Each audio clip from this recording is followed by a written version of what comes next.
Hello and welcome to another lecture. So we're again looking at constant coefficient second order linear ODE. This is part two of this section 2.2 in the book, and you can get the book in the link in the description or over here, and you can browse it on the web, get a PDF, or there's even a paperback that you can get if you want. All right, so let's review what we've looked at last time. So, given this ODE, this differential equation, this linear differential equation, constant coefficients. So A, B, and C are some constants. The way that we tried to solve it was to plug in e to the rx as our so-called ansatz, as our guess. We plug that in, we get the following. We can divide by e to the rx, and we get the characteristic equation. Now, if the characteristic equation we solve, if there's two solutions, two real solutions, so meaning this thing has to be positive, then we have that e to the r1. So if r1 is the first root, e to the r1 times x is one solution, e to the r2 times x is the other solution, and these are linearly independent. All right. Now, if they're the same, if this thing happens to be 0, right, then you're going to just get one root. It's one double root. In that case, well, e to the rx is still a solution, but there's another solution. I can multiply by x, and I'll get that x e to the rx is also a solution, and these two are linearly dependent. All right, but what if this is negative? Meaning, what if the characteristic equation does not have any real roots? For example, r squared plus 1, there's no real number that when you square it and add 1, you get 0. Because any real number, when you square it, you get something non-negative. I mean, you can get 0 if you square 0, but anything else that you square, you get something positive, right? So there's no way to add 1 to it and become 0, right? All right. But we do have complex roots, right? Now, let's figure out what complex numbers are in case you haven't seen these before. So really the idea is that we're going to say, well, okay, so r squared plus 1 has no roots. But what if it did? We're going to imagine that they do, and we're going to take this I, which is going to be the imaginary number. That's why it's I. Such that I squared is minus 1, because if I squared is minus 1, then I squared plus 1 is 0. And we also get, if I squared is 1, then minus I squared should also be negative 1, right? So minus I squared also solves this, right?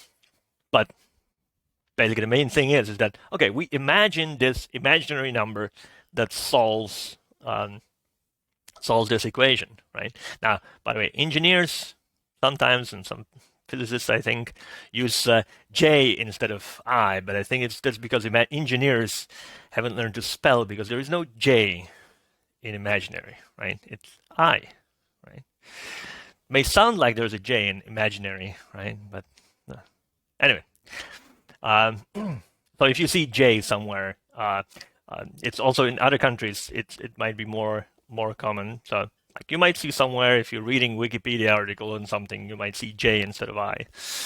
So that's the same thing. All right. So let's do this more generally. Well, look, what are complex numbers? Complex numbers really are going to be a pair of numbers, A and B, right?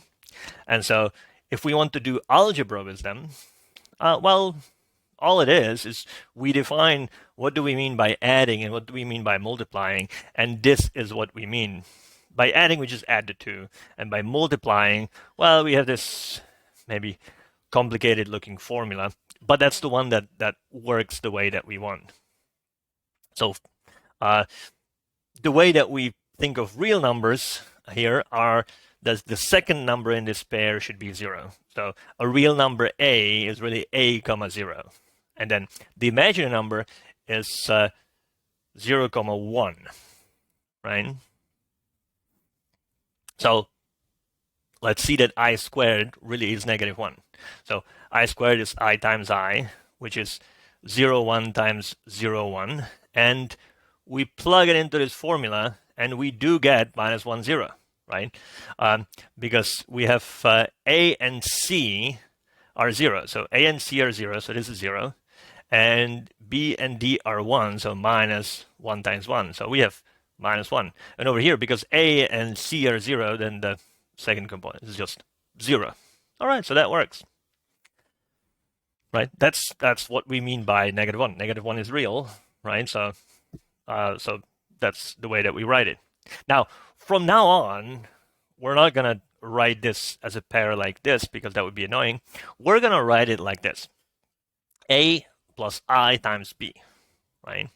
And we're just going to do algebra with it as if I was a number, or really as if I was some unknown, like x or something, right? But as if it's a number. You basically work with it as if it were a number.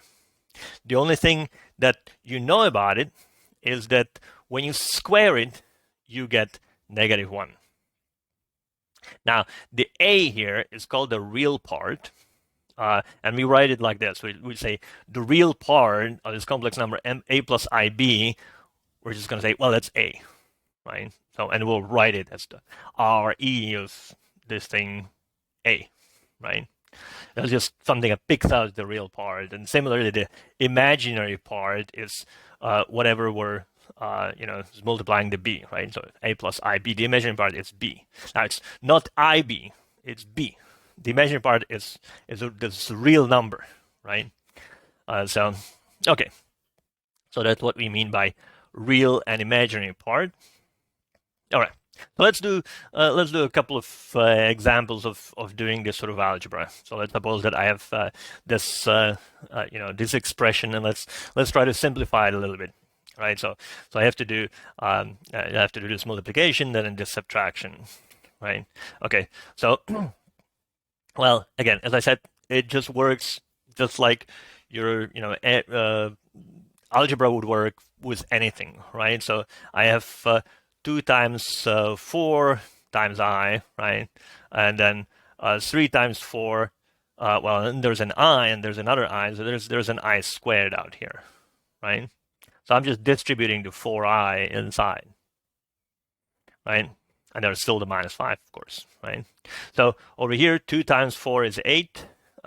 3 times 4 is 12. I squared becomes minus 1.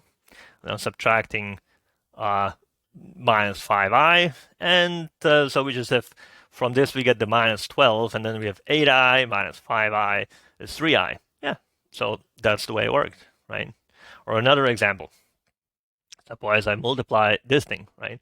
And I do the, I mean, you can do this in any way you want, right? But it's just, notice that this is the same as this is the same as this, and there's a plus minus sign, right? So if you remember, this just means I have this thing minus this thing squared. So that's 3 squared minus 2i squared, right? 2i squared is 2 squared times i squared. I squared is minus 1. So it's just plus 2 squared. So it's 3 squared plus 2 squared. And that's hopefully 13, right? So again, you're just doing algebra like you would be doing, with anything else. It's just the only thing that you do is at some point, whenever you see I squared, you replace it with minus 1, right? So let's suppose how we divide, right? Well, one thing that I could do is I could use this sort of idea, right? I've already computed this product, so I could multiply the numerator and the denominator by 3 plus 2i, right? So that's the same thing, right? But now in the denominator I get 13, right? So I get 3 plus 2i divided by 13, and well, I could just divide the 13 into both the 3 and the 2, and there we go, right?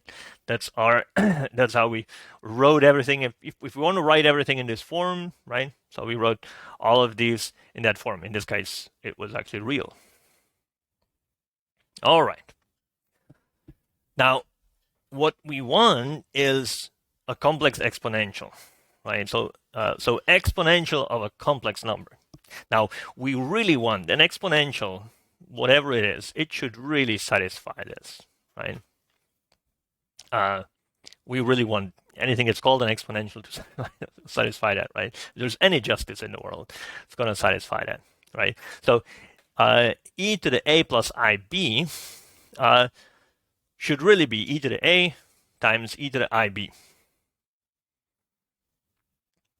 Now, this is the way that we will define that, right? It's called Euler's formula. And it's not an arbitrary definition. I mean, this really makes sense. So, for example, if you take the Taylor series for the exponential and you plug in I theta, you sort of do all this sort of algebra, you'll find out that it's the same thing as taking the Taylor series for cosine, plugging in theta, plus I times the Taylor series of sine, plugging in theta. Right? So it makes perfect sense. So this is you can think of this not as even a definition. That's what it is. If I think of the exponential should satisfy its Taylor series, right?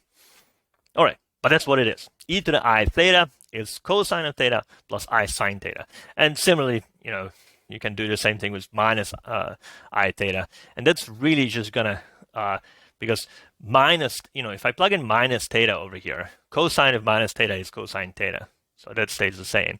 And then sine of minus theta is minus sine theta, right? So if I have e to the minus I theta, I just get the same formula with the minus sign. All right, so what is e to the a plus ib? It's e to the a times e to the ib, which is cosine b plus I sine b, right? And so I can distribute. So I will have the complex number e to the a cosine b as the real part, plus I times e to the a sine b, that's the imaginary part.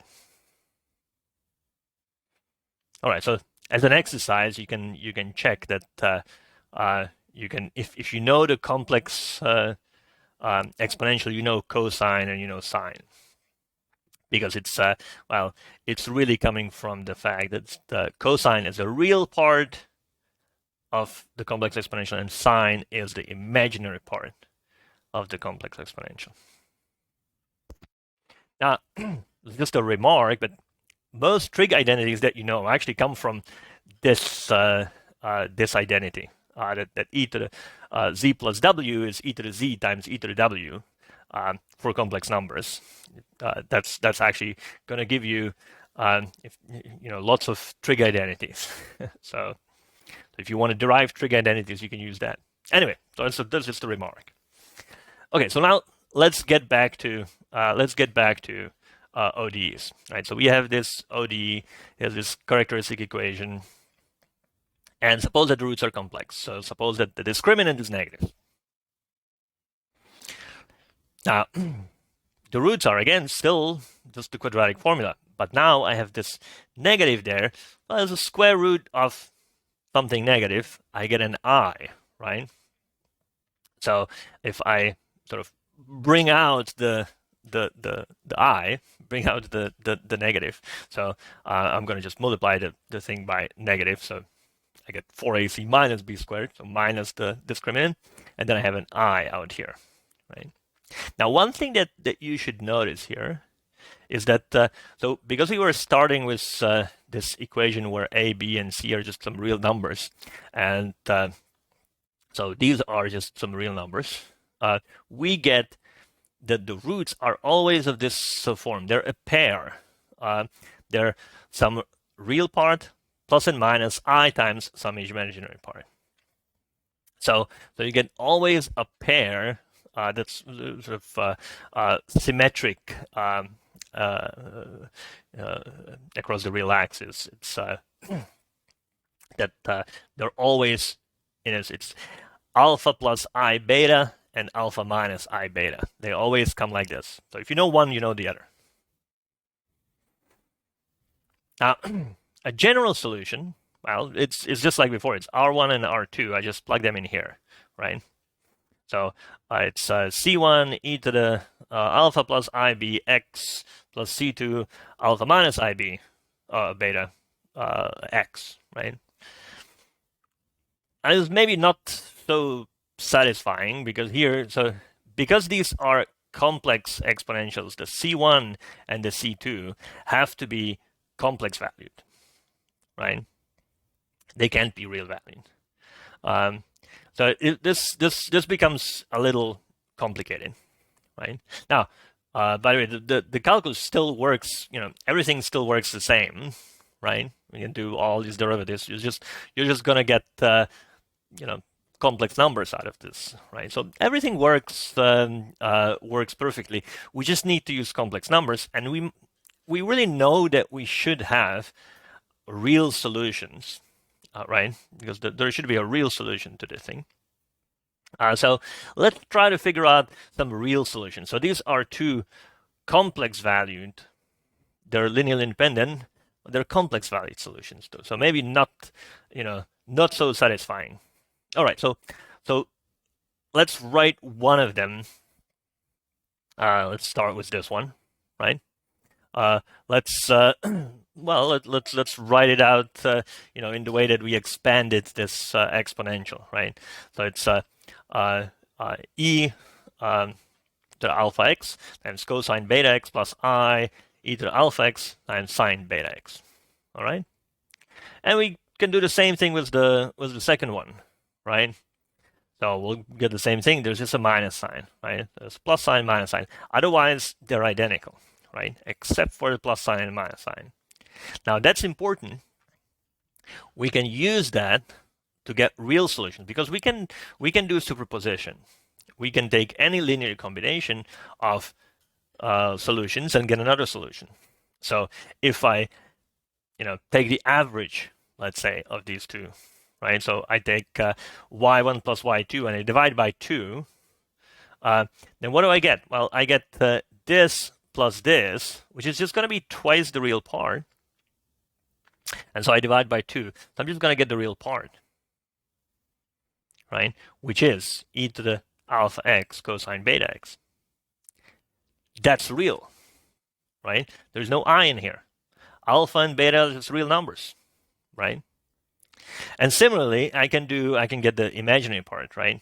So if I subtract them, right? If I take this thing and I subtract this thing, I'm going to get 2i times the imaginary part. So I divide by 2i. And so I get this guy. Again, it's real, right? E to the alpha x sine beta x, right? So these are my two solutions, right? And now they're a real solution and they are linearly independent, right? So what we have is that if the characteristic equation has complex roots, that means the discriminant is negative, then the general solution has this form. And here, C1 and C2 are real numbers. So we're back where we were. We don't have to, once we're here, we no longer have to worry about complex numbers, right? All right, so let's look at some examples. Let's look at let's look at something that we've solved already. This guy we've solved. We've guessed the solution before, right? So k is just some constant, right? So the characteristic equation here is r squared plus k squared, right? K is a constant, right? So therefore the roots are plus or minus ik, right? So therefore, by that theorem, the general solution is there is no real part. The real part is 0. So e to the 0x is just 1, right? So I just get cosine kx and sine kx as my two solutions, and I put in two arbitrary constants, and I get my general solution. All right. So let's do something that that maybe we haven't seen before, right? So let's suppose that we have this this equation over here, and we want to solve for these initial conditions. All right, so the characteristic equation, right, it's going to be r squared minus 6r plus 13, right? Let's solve by, I mean, I could plug into the characteristic equation, but sometimes it's just easier to complete the square. So if I complete the square, I rewrite this thing as this, right? Now, if I look at this, that says that r minus 3, whatever it is, squared plus 2 squared is 0. So therefore, r minus 3 had better be 2i, right? Or minus 2i, right? So that means that r minus 3 is, well, plus or minus 2i, right? So we have that r is 3 plus or minus 2i. You could use the quadratic formula if you want. Anyway, we found the roots, right? So the general solution is going to be e to the 3x, because 3 is the real part, times cosine 2x, because 2 is the imaginary part. C2, then e to the 3x sine 2x, right? 2 is the imaginary part. That's our general solution. Okay, so we still need to solve for these guys. So, okay, so let's plug in 0, and we're supposed to get 0, right? Well, if we plug in 0, e to the 0, that's just going to be 1. Cosine 0 is 1, sine 0 is 0. So that means this just goes away. This is 1, so I just get c1. So c1 is 0. 0, and therefore, well, this thing isn't there, so we have just this. So y is c2 e to 3x sine 2x, right? Well, we need to still figure out c2. Okay, so y prime, if I differentiate this, okay, so now I have to do product rule, right? So if I differentiated the e to the 3x, I get a 3 coming out. If I differentiate the sine, I get a 2 coming out, and it becomes a cosine, right? So this is what it is. And now I plug in 0, right? If you plug in 0, this becomes a 1, the e to the 3x. Sine, this becomes 0. And cosine, 2 times 0 is 0, right? So cosine of 0 is 0. So I just get the 2c, right? So y prime at 0 should be 10. So 10 should be 2c. So, 2c2. Blah, blah, blah, blah. So c2 should be 5, right? If I solve for c2, I should get 5. Okay, so the solution is y is 5 times e to the 3x times sine 2x. All right, well, simple enough, right? Now, these complex numbers are, of course, useful elsewhere. It's not just here. So one very similar place where they're useful is the Cauchy-Euler equations, which we looked at in an exercise previously. So it's equations of this form. So there's this x squared and x over here. That's the difference, right? And here these have different solutions. Here you're trying x to the r, right? Where you're really thinking x to the r is e to the r ln x, right? That's the way that you're thinking of x to the r. So now you can try to find a solution for these guys in case this number is 0, which is going to be, it's looks slightly different, but that's when you're also solving a quadratic equation, and if you've solved the previous exercise, and that was when you were getting complex solutions. All right. Now maybe try with something simple to figure it out. Anyway, so all right. So that's it for today. So see you next time. We'll look at 2.3.